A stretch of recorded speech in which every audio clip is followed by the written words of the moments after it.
causing this is when a man is, here's what they did in this study. They took a PET scanner, which is a machine, they put your head in it, and what shows up on the screen is the part of the screen that's red is where your brain is active, part of the screen that's blue isn't doing much, and then there's colors in between.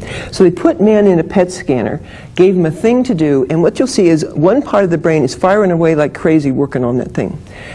Put women in the PET scanner, give them the same thing to do, and it looks like a pinball machine. It's firing all over the place. So she talks as she thinks, and he talks as he thinks. But because we think differently, he's listening to this woman do a presentation now, and he's trying to grab onto this. And she's all over the map. She's all over the map. Talking about relationships and what's related to what. And absolutely. And I thought about doing it this way, and then I decided it wasn't such a good idea, and then I considered that way, and he's going, where are we going with this? So when you're communicating with the other gender, oftentimes if you can figure out how to communicate more effectively, and that is in the way that works for them, then you're going to be more successful in your communication. I think that's really helpful advice.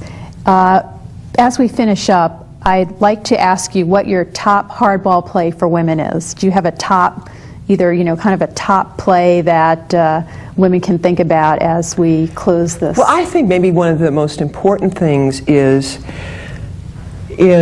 managing how you were perceived in terms of power.